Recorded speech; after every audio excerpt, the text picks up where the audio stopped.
You can't just leave it at that. You got fired. I got fired. Yeah. Why did you get fired? Well, I got fired because this was in the middle of the Vietnam War, which I didn't like, the war.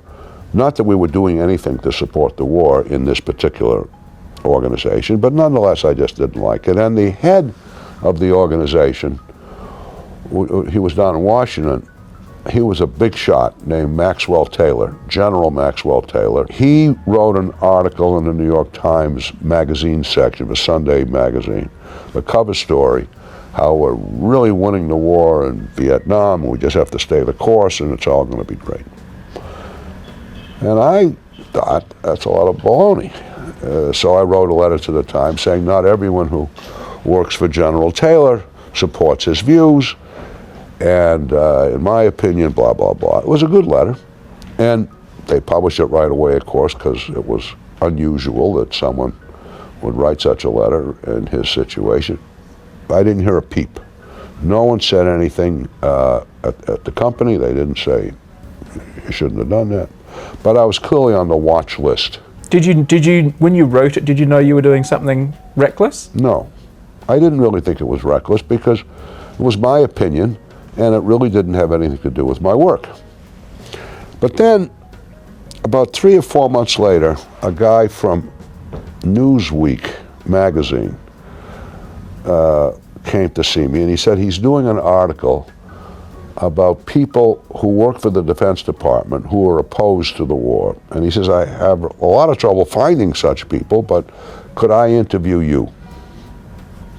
Well, I was 29 years old. No one had ever asked to interview me before. It sounded like, hey, maybe I'll be interviewed. Okay, you can interview me. So we asked this and that, but he really wanted to know, so what is your policy? So I sort of made up a policy, although it was pretty much true.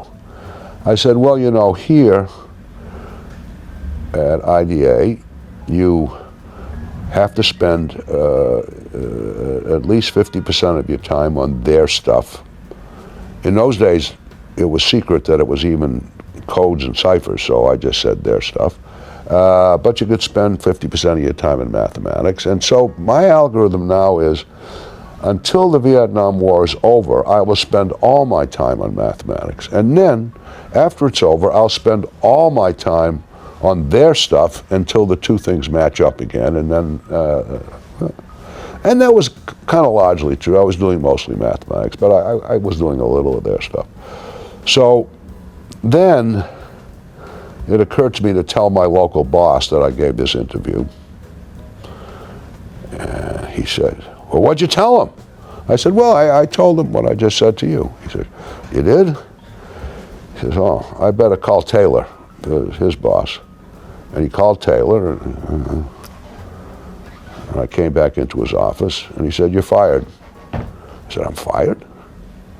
He says, you're fired. Taylor fired you. Taylor told me to fire you. So, well, I was fired.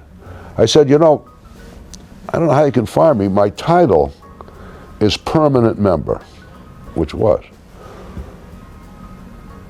I started as a temporary member, and then I became a permanent member.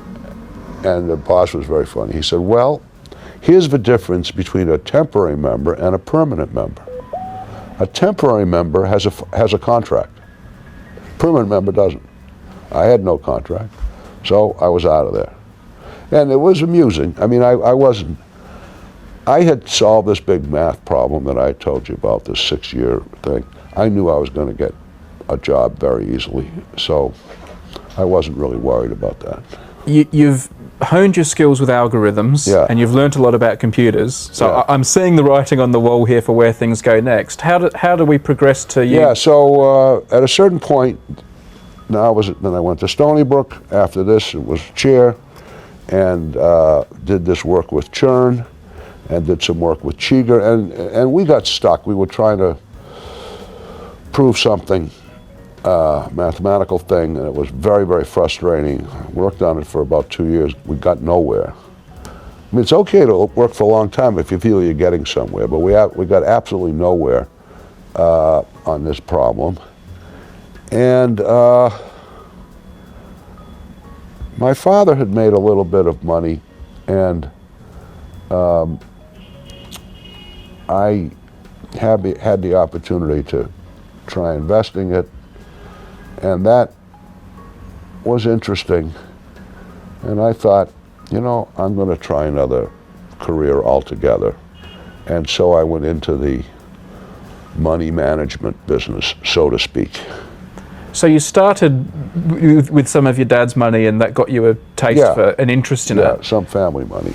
And then some other people put up some money. And I did that. No models.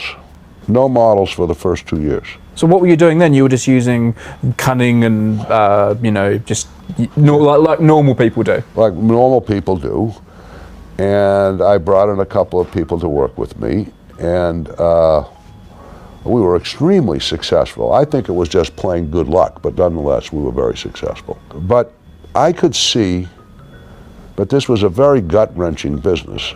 You know, you come in one morning, you think you're a genius, the markets are for you. We were trading currencies and commodities and financial instruments and so on, not stocks, but those kinds of things. And then the next morning you come and you feel like a jerk, the market's against you. It was very gut-wrenching. And in looking at the patterns of prices, I could see that there was something we could study here, that there were maybe some ways to predict prices mathematically or statistically. And I started working on that, and then brought in some other people, and gradually we built models, and the models got better and better, and finally the models replaced the fundamental stuff. So it took a while. I would have thought, with your background and mathematician, this would have almost occurred to you immediately, like you would have straight away seen this. What was the 2-year delay? Well, two things. I saw it pretty early, and I brought in a guy who was a wonderful guy, also from the code cracking place, and he was, I thought, together we'll start building models. That was fairly early, but it wasn't right away. But he got more interested in the fundamental stuff, and he says the models aren't going to be very strong, and so on and so forth. So we didn't get very far, but I knew there were models to be made. Then I brought in another mathematician and a couple more, and a better computer guy. And then we started making models which really worked.